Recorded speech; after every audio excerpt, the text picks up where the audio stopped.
Hello again. Come read with me. We're reading from Six of One, Half a Dozen of the Other.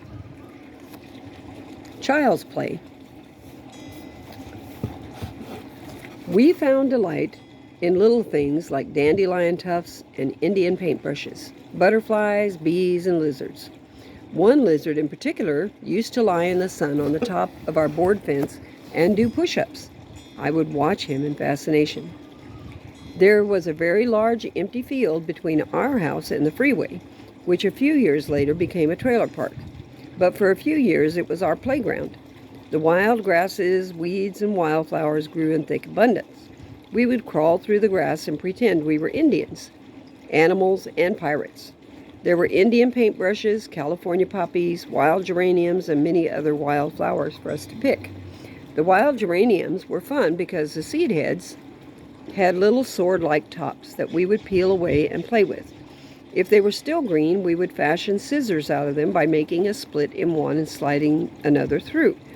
If the weather was warm and the geraniums were drying, when we pulled away the seeds, they would immediately begin to curl themselves into a tight spiral with hairs along the side. Each seed cluster had about 5 seed swords. It kept us plenty busy. Joyce and I seldom ran out of things to do. We played house and store and at times church. House was pretty routine. We would commandeer one of the boys to be the dad, one of us would be the mother, and of course there were always plenty of children to be children. For our game of store, we would drag out some wooden fruit boxes and stand them on end. A board placed across these boxes provided us with a counter to place the store goods on.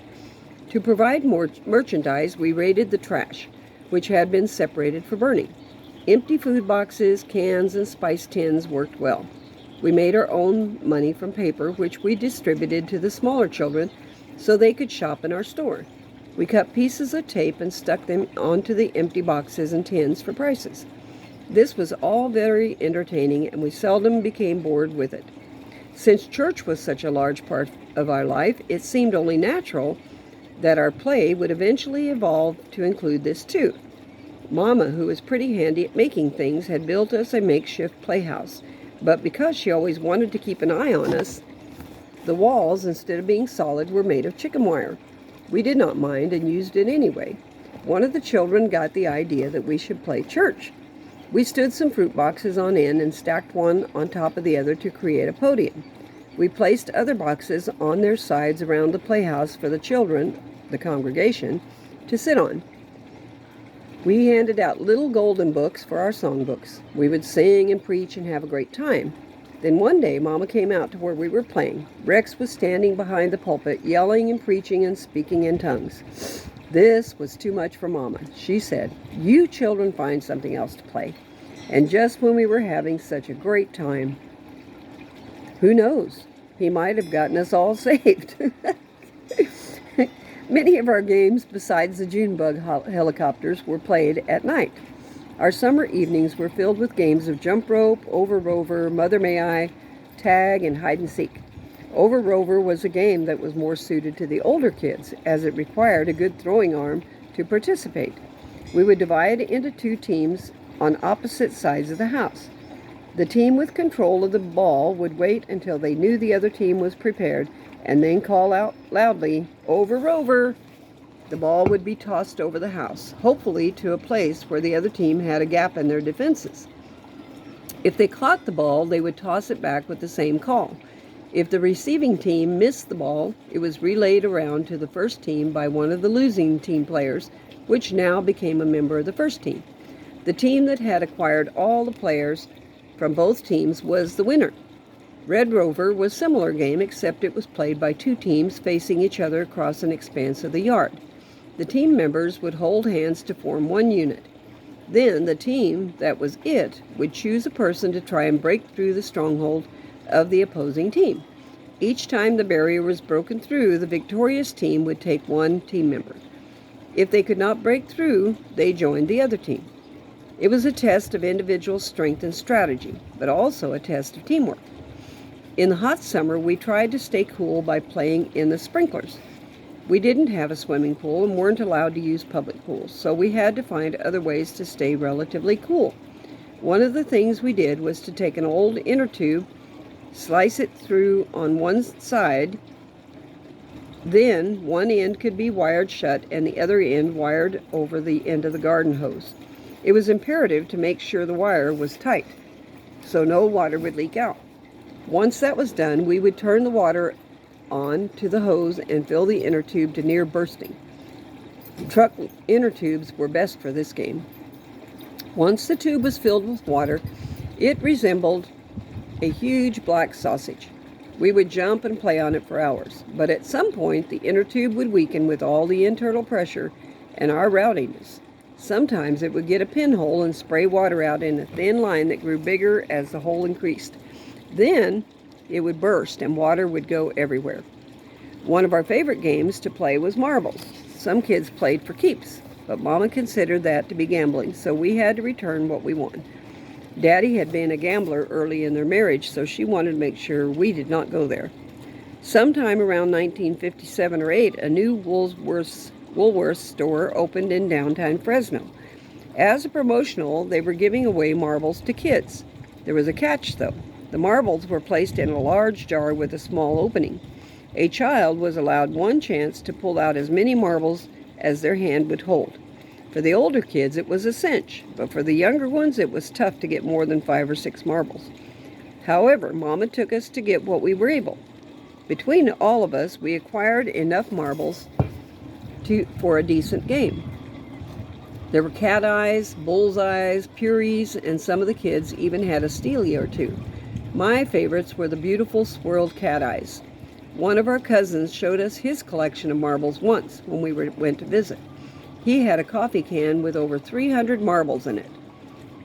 He must have played for keeps. Jacks was another game we played on the sidewalk or on the kitchen floor.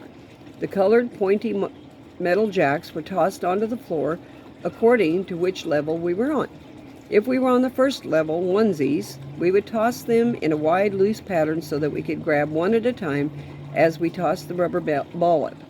Then, as the game progressed, twosies, threesies, and new higher levels were achieved, the pattern would grow tighter so that we could pick up more jacks in one fist before the ball returned to the floor. Part of the skill in winning was being able to toss the jacks in such a way as to be able to scoop up the correct number of jacks without dropping them. We got fairly proficient at the game. If we grew tired of scooping them up, it was fun to spin them on their ends and try to get all of the jacks spinning at once. Even on rainy days, we found something interesting to occupy us. I've always been fascinated by storms and lightning, and it never occurred to me to be afraid of them. To me, it was just another opportunity to create a game and have fun. My room was upstairs on the west side and had windows all around the west and north end. When the weather was stormy, and especially at night, I loved to watch the lightning through the north windows. And I and some of the other children would sit in the window, pull back the curtains so we could watch and count to see how long it took the thunder to sound after the flash of lightning. The lightning was seldom very close, so there was most always a fairly long delay before the thunder would rumble.